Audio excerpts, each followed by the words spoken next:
Welcome to our episode about Killers of the Flower Moon, the Osage Murders and Birth of the FBI by David Grann. I think, are they the Osage? I called them Osage the whole time I read it, and then I watched the movie last night, and I'm pretty sure it's Osage. In the movie, they said Osage, and in my head, when I read the book, I said Osage. So I'm thinking it's probably Osage because Me would they make the too. whole movie and say it wrong? I hope not. I hope not too. So apologies for my original pronunciation. It wasn't correct. So what do you guys think?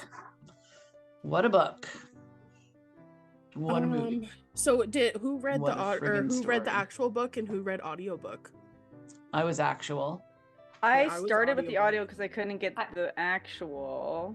No, did I? No, I never got the audio either. I was on hold too. So I started with a digital and then I ended up with the actual. And I was looking for it in like a used bookstore. And I went to this used bookstore when I was visiting Ontario, and the guy's like, "Oh, we just sold a copy." He's like, but it wasn't very good. And then I had this like idea in my head. I'm like, well, the owner of the bookstore must know if it's a poorly written book. And then I had it in my head that I didn't want to read the book. All of a sudden, I was like, it's like, you don't even know. You're just trusting this guy you don't even know just because he owns a bookstore. I'm like, he's around books a lot. Anyway, but you know, what one person considers good is different than another person anyway. So even if your friends might think something's awesome and you're like, that was terrible, or vice versa. Usually the vice versa for me. People don't always like the books I like.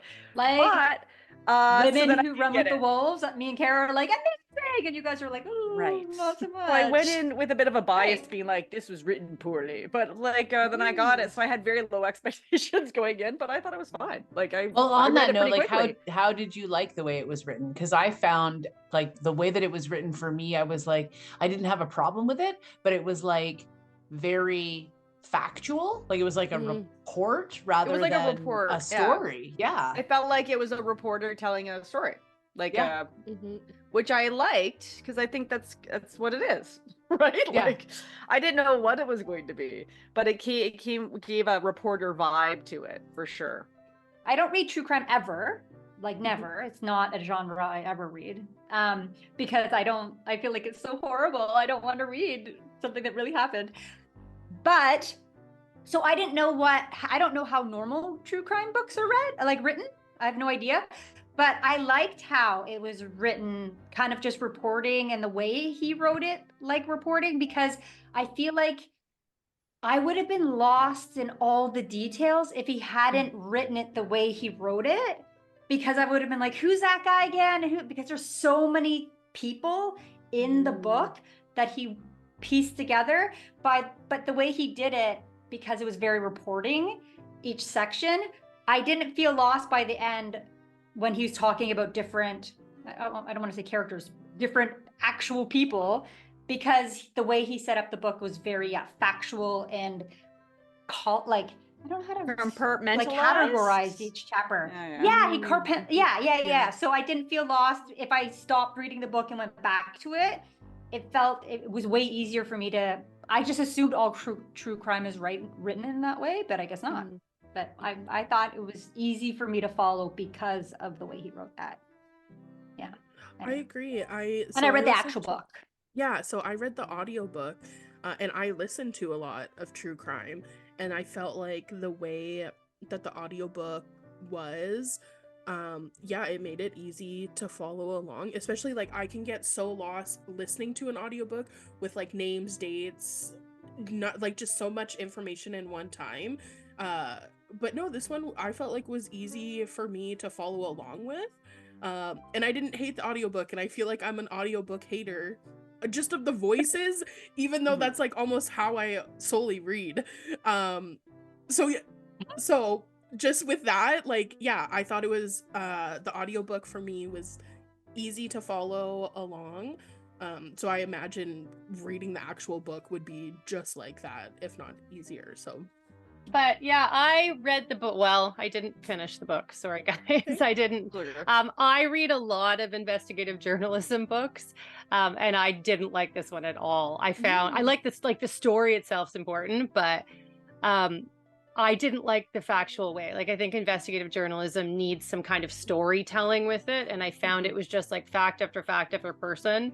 And then like even the description of like things that were not needed, like like the way that the like guy who's doing the auction was dressed, and there's like a whole page of exactly what he's wearing. Yeah. And it just to me felt like I was like, I don't care. Like, Who just cares? what does it matter what this guy who you're never going to hear about again? And like he keeps adding all these real life people, whereas I felt like it could have been a more streamlined story. So I got about maybe halfway through, and then I skimmed the rest and kind of saw that there's 3 different parts, I think, and then the second part is him doing the investigative journalism, and the last part's real stories of the people, I think. The last part is about like other things that didn't get covered in. It's about other murders too, because they're like, oh, the Reign of Terror kind of got blamed on, you know, this Hale and Ernest, but they weren't the only people killing people out there, and so that was just one piece, but the rest of it wasn't pursued by the government to put charges against other people, even if there was proof. So it's like that's kind of one of the other things about this book, is that it's showing like J. Edgar Hoover was kind of using it to further his vision of this, you know, the FBI being put together and being created and what he wanted, and using it for his own political needs. But he didn't go, they knew that there was other murders that could have been prosecuted and could have been investigated, and they didn't do that because he was also using the Osage for his own needs in a different way. And so the trial wasn't the only people, they weren't the only people killing people for their money out there. You know, there's a lot of other people dying, and so that the last part is he's talking to relatives from other family members that had been murdered or disappeared or whatever, and what those families had tried to find out, because some of them had done their own investigations and had, you know, proof or evidence anyway of what happened, but no justice for them. So that was what the last part was. Oh, thank you, because I think I would like that part. Yeah, I think I should just reread that part, because it's the beginning just lost me with all of the like far too much detail, like, and not enough like story of what these people really went through. And like, I don't know, like it was obvious from the outset kind of who the bad guys were. You know, I kind of wish it was like more like unraveled a little bit too, right? Like, which is, I mean, fine. I mean, there's a certain amount, if you write a book that's to bring a story to light, if it's also an enjoyable book that you're like more emotionally invested in, it's going to maybe sell more copies, which is one of the reasons it's good that they made a movie out of it, because then that story gets out there to more people. So that's nice, or at least people know that it's a thing.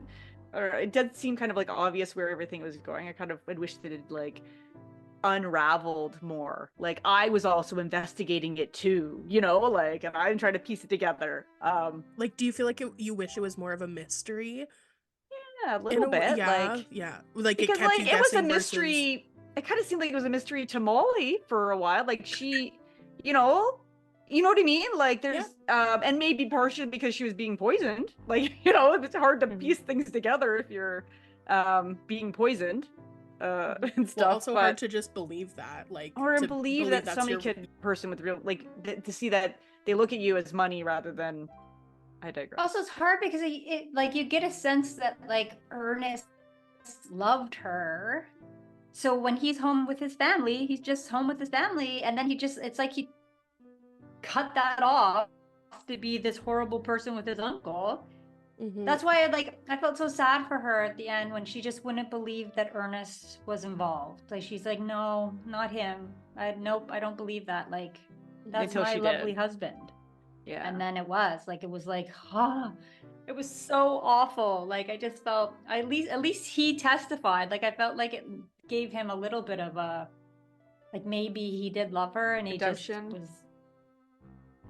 I mean, that's what we want to believe. Yeah, I just hope that there was something for her. Well, later in the book though, you know what I mean? Like that it was redeemable in some way. But like the other thing is though, like at the last section where they're talking about the different families, one of the things that Molly's granddaughter reveals is that her dad, Cowboy, told her that the night that the Smith house got blown up, Molly and the two children were supposed to be staying there that night. And the only reason they weren't in the house too is because Cowboy had an earache and she kept the kids home. So she was also supposed to be, her and the children were also supposed to be murdered that same night in the explosion. And I feel like they changed that in the film. They made it sound like Ernest was like, you're not supposed to be there, right? Like they changed that in the film where he was concerned, like, where were you? And she's like, we were at Rita and Bill's house. And he's like, you have to stay home. But yeah, like so that I they think changed in that. the book it was I don't implying either. it was implying that. But you know what I read? She was talking about you wish it was more of like a mystery to solve or something, Yeah. or the way it was set up was different. Apparently, Leonardo DiCaprio was being interviewed and Martin Scorsese, and I'm not sure who told this, but originally the screenplay they were writing was just the screenplay of the book, and then they scrapped that screenplay and started again and realized the story was Ernest and Molly, to make that the focal point rather than all of the different pieces that were in that book. So maybe that's why they were trying to make it more like what you're saying that you wanted, like something that built It didn't seem like Molly was the focal point in the movie. It felt like it was a movie about Ernest, the whole thing. Like if we're talking about Hollywood and what Sarah's saying, like the movie is watching Ernest betray Molly in real time. Like that's where the hook is to, you know what I mean, for like the story of what you want to watch or whatever. But I don't think that, like, I mean, they should have probably reworked the screenplay still, because I feel like they really sold the Tom White figuring it all out stuff and like all of the implants. Like they barely, this is similar to like the Hunger Games, right? Like you don't even know when they introduce Ren, like what, all of a sudden there's a new character. They're like, hey, this guy's, his name's Ren. He's like, well, yeah, I might have some family here or whatever. But you know, if you read the book, like, oh, he's an implant. Like they implanted him. And then like the accounting guy was, or the insurance guy was like, oh, I just sold him or whatever. And he's like, oh, I guess you have work tomorrow, right? It's like Josh didn't know, because we were watching it together. He didn't know. I was like, do you know who those guys are? And he's like, no, not really. And I'm like, those are all undercover FBI agents. Yeah, couldn't they have a scene where he's hiring these people? Or he's setting on well, that's what I mean. Like they spent like 3 hours on Ernest and Molly and like fucking Hale slow talking to like it. So it was way too long and slow to do the story. Like, and then like to wrap it all up, they had to cram it all in, and it wasn't. I just think that it wasn't like really ready. It wasn't. Yeah. Well, and like, who wants to watch a movie all about just bad guys? Right? Like, I'm not rooting for the bad guys. It's like you didn't feel like you cared about those guys at all, which made it hard. Like, I needed something to care about in the movie. Yeah. For such a long movie too, like it's to hold your attention. I think it's really, it felt like it just dragged on for me, kind of thing. And then I found myself like, I think if I didn't read the book, I don't think I would have known what was going on in the movie, because I was just so like occupied with other things. It just didn't hold my attention. So I'm kind of glad like some of you guys are saying the same, because I was like, oh, I don't know if this is supposed to be. It was just so long and slow. Like, you know, it would have been, I would have preferred if they made a movie from like almost Molly's point of view, where she's falling in love with this husband, and maybe every once in a while there's something weird that kind of twerks her, but like otherwise she's happy and has a husband. If it's going to be 3 hours long, so hour long, they fall in love and Molly thinks it's for real and legit. Hour 2, we see the exact same movie again, but from Ernest's perspective, and it includes all of the underhanded bullshit he's doing with his uncle. Yeah. And then hour 3 can be like Tom White figuring it out or whatever, uncovering it somehow. Like if we have to have a 3.5 hour movie, like that makes, because then it would be like a mystery. Then it would have like that Gone Girl effect. You know what I mean? Where you're like you would be able to feel what Molly probably felt, because you would start as Molly, thinking you're just having a husband and being like, well, maybe he wants me for my money, like this shit's going on here, like whatever, and then really having it like revealed to the viewer anyway how bad and how underhanded he was. He also wasn't, I don't think, giving her the shots of poison insulin. In the book, it was just like No, she that was the movie. Exactly, because in the book it was like once she stopped having that from those doctors, then she started to get better. Yeah. You know what I mean? So I like thought she got better when Tom White sent her to a hospital. Like she started getting better. Yes. When she stopped receiving her insulin from those doctors. But there was like the part From where the like doctors. the husband's giving her the meds, like that didn't really happen. I don't think. I think they just added it in to add to like how bad he was, like just to seal the deal in case there was anyone was left wondering if they could stay together or something. Like, why doesn't she just forgive him for killing? No, her yeah, that wasn't family? in it. Does the movie really need to be 3.5 hours long? I guess. No, like the book was slow. Yes, too slow. Like it was. And it was just boring. I think they should have too many parts. I think they also should have introduced Tom White earlier. Like it should have been like he should have been like knowing him doing the investigation, being told he needs to do this investigation, and like a little bit about why he was chosen and something like that. I don't know. Yeah, it was 3 hours. I liked the movie, but now that you're mentioning it, I did check what time how long I've been watching it to be like, why hasn't Tom White shown up yet? Like, how? Like why do we paused it at one point? We're like, there's still an hour and a half left. Like, what? I didn't check twice. I was like, first it was like an hour, and I was like, when's White gonna get there? When are they gonna even start investigating? What the hell? And then I checked again when there was like and he still didn't show up, but he showed up soon after. But I think it was 2 hours in, and he wasn't even in the film. And I was like, what the hell is happening? Yeah. And it's kind of weird because the book is like all Tom White kind of revealing how he understood it or uncovered it. So then for him not to show up till the very end with that stuff was weird. I feel like parts of the movie too, they changed things to make them a little bit more dramatic, but like I feel I could have got this wrong. Or maybe I'm remembering the book differently, but what was her name? Anna, the sister that got murdered. Was it Anna or Anne? Anna Brown. Anna Brown. Yeah, Anna. Like Anna. in the movie, she tries to like shoot somebody with a gun and then she gets murdered. And it's like, I don't think that happened. Like it kind of made her look like she wasn't good. Like it kind of demonized her a little bit as this person who was trying to I think she did show up at the party and she was drunk in the book. She made a scene. She was a flapper. But as a flapper, like she'd been gone to whatever. The scene was her drunkenness, is what. Yeah, you're but led like to believe in the book. movie, she's like really making a bigger scene and like tries to pull out her gun and stuff. And so I feel like parts of the movie try to demonize a little bit the victims, or make it look. Make them more interesting. Make it look like, well, maybe they got killed by accident, whereas, like, maybe to make it more believable, but it's like the story is innocent people are being murdered, not that somebody got, killed and kind of people weren't being.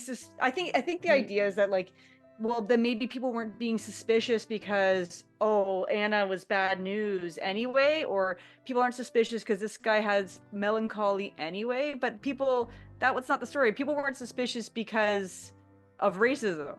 People right? were suspicious, but people nobody were suspicious, to them. and they're like, yeah, that's suspicious, but who cares? Was as the story, right? Was that this whole group of people were being used because they had oil, right? I mean, I didn't like that the movie tried to make it like, well, maybe it was suspicious so people didn't suspect, and you're like, maybe it wasn't as suspicious as it seems, but it's like, no, the story it was all very suspicious. Everyone, right off the bat, they were suspicious. What's the word? Like, it was just like people seemed to be fine with it. Not everybody, obviously, but some people were just fine with it. The people who were supposed to be enforcing the law. It seems like a really concentrated example of like the history of colonialism. Like, you know what I mean? Like it's a very specific example of how this plays out. I'm also interested to know if one, the author was involved in the adaptation, and two, if it was a male who wrote the adaptation. It is. Okay, White was men. because Leonardo DiCaprio. I was and going other to people. say maybe they're not even intentionally, or maybe they are intentionally, like making the victim seem a little like more deserving, because I think like just from my personal experience, so many like men justify, like they don't take the accountability or the blame, and there's so much justification. So I'm almost wondering if that was like on purpose or maybe even by accident or something, kind of just showing that parallel bias kind of too. thing. Yeah, and like that could be why some like a lot of our opinions are kind of like, well, like it doesn't, you know, like they're bad people, we're not rooting for them. Right. But Like, to guys, they're they're gonna like, die well, that's anyway. that's who we are. What are you talking about? Or something. You know, I don't know if that makes any sense or if I'm just talking shit, but yeah. Right. No, You're it makes wondering, was it sense. intentional or unintentional? But what it came Yeah, off like- as was like, you're kind of making it look like this person was going to die anyway, so oh well, Mhm. right? Is it You know, like- whitewashing, right? And Yeah, a like little also Hale said that in the movie, even though, right? Like they like it was almost like it was a plot piece to be like, well, Anna's always been, she's got a mouth on her. That's why like he was the very thing that you're not liking, Mare, was like what he was kind of saying in the movie too. But There's in no real Hale's life, voice he in the wasn't book. killing her because, like, oh, she was going to meet her end anyway. Because that's not. He was just like. So he this is wanted other business. people to Killing believe. her for money. Yeah, this He is wanted other business. people to believe that though. Yeah. There was So- at the end of the movie, there's like the credits. And so we were, or all the like people that were involved with their pictures. I don't know, in the one I was watching. And it was like director, white man, producer, white man, older white man. They were all this, they all looked almost identical. Producer, white man, writer, white man. And then the writer of the book, white man. I was like, it seems like a bias or a skewed. And I also think there's like, there is this whole thing in Hollywood of, oh, wow, the Indigenous characters are being played by real Indigenous people. And it's like, if this is the bar It's that we pretty are low. setting, this is a real low bar that, whoa, Yes, it's so obviously. good that, you know, like, shouldn't it be obvious that that should happen? Like, Oh yeah, totally. Like that's pretty like minimal. Like you want a Right. pat on the back? Congratulations. right? No, but there's another thing that goes to the other extreme. Like there was like an uproar that someone, I can't remember, was playing someone who had cerebral palsy. Oh, maybe it's Stephen Hawking. And so he plays Stephen Hawking before he's like incapacitated, and then he plays him after, and they're all like, you should have got a real guy with cerebral palsy to play that role. Like, so like it's like we're like, oh yeah, obviously, but like there's just like sometimes Fair. it's, you know what I mean, like there's but, like, Hollywood, right? Like that, unless it's sexy whiteness, it doesn't sell. yeah. So for us, it's so, oh, that's so obvious to do that, because like duh, you want to see representation, you want an actual account, actual struggles. But I feel like in Hollywood, it doesn't matter. Like if hiring like a white person is going to bring you in an extra $5 million, then do it. Well, also too though, like representation, if all of the white people are in charge of all of the things that we do, then they would hire all of the white people because that's what represents them. They like, Yeah. again, it would be like potentially the blind spot of like, oh yeah, obviously this actor can play that role, we'll just It's a darken little- his skin or whatever. Like Yeah. It's a little ironic though for the story they're telling, right? totally Just a little bit. totally Do you think the movie's Mhm. being like is so popular because it's all those famous actors that are in it? And like if it wasn't, do you think that the population of the States, or I guess world or whatever, would pay as much attention to the story? I think having Martin Scorsese doing it is a big one. Like you got some big names. It's just like they would still have the big names. They could have had the big names, and it could have been not only about like Hale and Ernest. You know, Mhm. like it was just like you're watching this movie with the bad guys, and then anybody who's not bad is just kind of like a bit character. It just felt like, I don't waiting to be killed off. Yeah. And like they're the main characters really, Mhm. know. right? Like, although it is called The Killers of the Flower Moon, the story is about the killers. It's not about everybody else. But Well, as that so happens much. so often in especially listening to true crime. It's always about the killers. It's The never killers. about the victims get like such a small mention, basically, right? And so it's in that way I felt like it's very relatable to so much stuff that I digest, and I don't even think we realize that like we put so much focus on the killers versus the victims kind of thing. It's like, oh yeah, this victim was, you know, she was a female, young, or, you know, like early 20s, blonde hair, you know, green eyes, etc. And then it's like, so anyways, back when the killer was born, Yeah, they were totally. Let's get you back know, to like the it's their killer. He's so whole life. interesting. Yeah. And it's everything that leads up to their life that like in there. But then when it comes to the victims, it's like, yeah, their birthday is April 25th, 1990, died 20 years later. You know, Yeah. like it's the detail is so small for the victims versus the killers. That's a total valid point. I feel like it's like because of like decolonization and reconciliation and everything, the fact that this one is a true crime about like the killing of Indigenous people, that we were like, oh, like, you know what I mean? Like trying to be, I don't know, good stewards the white man telling the story. Yeah. You know, like it's the same story with different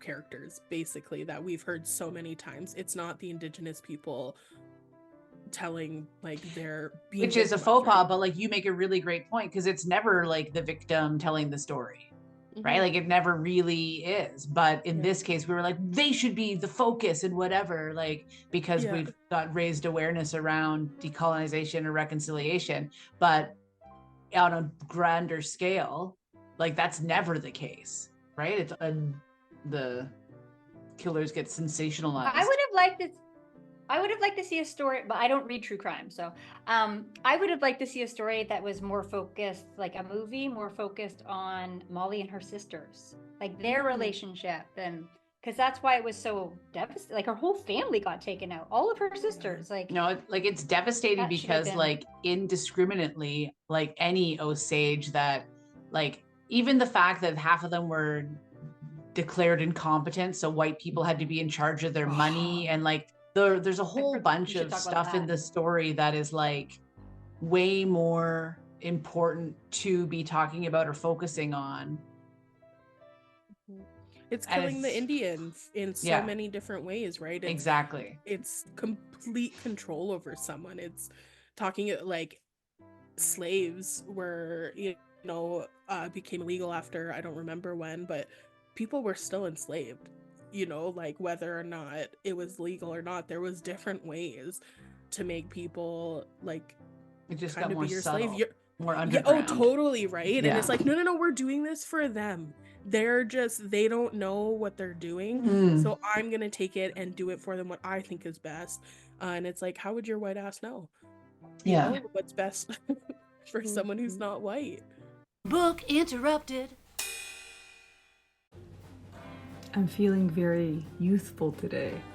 And most women in their mid-40s would love that they felt like they were in their teenage years or 20s, except for the reason I feel so youthful is I have a wisdom tooth coming in. It is impacted, and now I'm on antibiotics and I have to get it out. And it's also incredibly painful. So hopefully I can get into the one dentist that will be able to extract it, I hope, in 2 to 3 weeks. Otherwise I'm gonna be waiting 2 to 3 months to get this wisdom tooth out. Like, who gets their wisdom tooth in their 40s? I do. Book interrupted. The actress Lily Gladstone, who played Molly, won the Golden Globe for Best Actress. Did y'all know that? Wow, that's pretty good. Yeah. Yeah, That's awesome. just recently. Best Actress in a Drama Motion Picture. I just wanted to make sure I knew her name. I was looking it up, but Lily Gladstone. So that's pretty cool. I don't know who she was up against. But... I think it was a tough role to play too, because they addressed this in the movie by saying that, like, you know, if don't talk too much, because, you know, like, just say, you know, Hale's coaching Ernest, being like, you know, if you talk too much, you'll be, I don't know, criticized about that. But like Molly was, you know, this kind of calm person who's, you know, you got that impression in the book, and that she might not be saying so much out loud as, like, you know, Ernest was blabbering on or whatever. And so I think it was maybe a tough role to play, where she's supposed to be, they don't have any inner monologue going on in the movie, and she's supposed to both show like this, you know, kind of calm demeanor, where she's the one who takes care of the family, right? Like, she's the one who takes care of the mom, and she's kind of like got that role in the family where she's responsible one, taking care of everybody, and she's got things together, right? Like, she's got her shit together, and but then you're trying to be like an actress showing that calm demeanor but also experience all this stuff. That was I think a tough role, where you're like, you're supposed to be look like you have it together all the time, but also that you're being affected by all the stuff that's going around you. Yeah, right? All your family's being murdered. Your husband's family's racist and horrible, and you are slowly being poisoned, and you have no control over your money. Like, you have to go and ask. No control over your money. Yeah. And just no control over your life at all. It's like scary and devastating. There's this other author named Thomas King, and what did he write? The Inconvenient Indian is one of his books. Yes. And in that book, he's talking about how, I don't know if it's Hollywood or the white, like, I don't know how he characterizes whoever it is that is doing this, right? But like, there's a thing where it's not, I think, appropriate, or it's at least one-dimensional, that he calls out about, like, how stereotypes about Indigenous people are reinforced. And I feel like, as we're talking about this, I'm thinking about it, and I'm thinking like, oh my gosh, like, is that what's happening here too? Because Molly's like the stoic Indian, and then Henry Rowan is the drunken Indian, and like, and these are the stereotypes that are always shown on film of when you have an Indigenous representation on a film. It's the characters fall into these categories, or the warrior Indian, and like, as we discuss, like, oh, a white man produced it, and a white man wrote this book, and like whatever, and then we're just talking about how the people that it's depicting show up in the movie. I'm seeing those things, and I'm like, is that what's happening even right here, right now? Like, it's so crazy and like oniony layers, because like, you think on the surface, oh, this is, you know, we're finally acknowledging what happened and revealing it. Or even when Tom White went to go and like search it out and solve the crimes, like, it was like some version of altruistic, but really it wasn't, because Hoover was trying to, you know, further his popularity and create a thing and whatever, and like using it.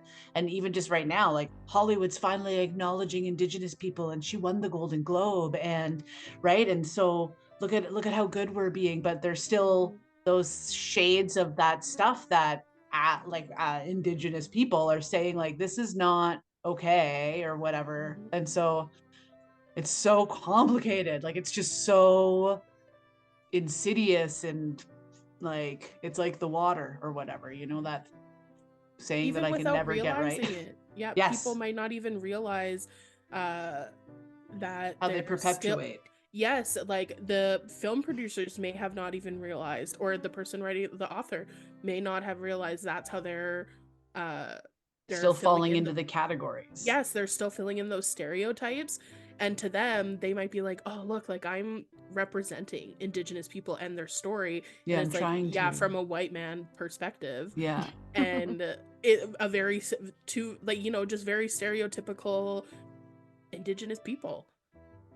Like, yeah. You know, is that a true retelling, or is that a very biased retelling of the story? Yeah, because like, and then you can't really harken back to the book, because the book is just like the facts of the incidences, right? So we don't really know if Molly actually loved to fucking joke and tickle, and like, we don't, right? Like, you don't, like, what we don't know, because he didn't spend time talking about her character or her personality, right? And then like the sister too, like, she's the wild Indian, the savage, you know what I mean? Like, even her mother says like, oh, you're so wild, like, so Yeah. Or just even how like a in the movie, wild, right? She does that. a wild indigenous person is called savage. Mm. You know, like it's that in and of itself is so derogatory, right? Yeah. It's when it's so many people, they could just be living traditionally, and that can be considered like so savage. Yeah. Yeah, really good points, Kim. I guess that's the end. Great. What are we doing next? Oh, what Long are Way we doing Home next? Or The Immortal Life? I think Long Way Which one is it? Home. I wish I knew. I haven't got the book Yeah, yet. I feel like I think it's Long Way Home. but I could check. Almost 100% certain it's The Long Way Home. Is the movie called The Long Way Home No, it's as called well? Lion. No. Oh, it's that called book. Lion. Uh-oh. Oh, I've seen that and read that. Yes? Do you I have think. any initial thoughts? Don't for- say anything. Long time Yeah. ago. No, I'm not saying anything. Oh. It was a long Yeah, time A Long ago. Way Home is the next one. All right. Okay, so nice to see see ya. you. Thanks for having me back. Bye. Bye. All right. If you've enjoyed these video highlights, listen to the full episode on our YouTube channel or wherever you get your podcasts. Remember to like and subscribe and ring that bell to be notified when new episodes are published. Find out more by going to www.bookinterrupted.com. Never forget, every child matters.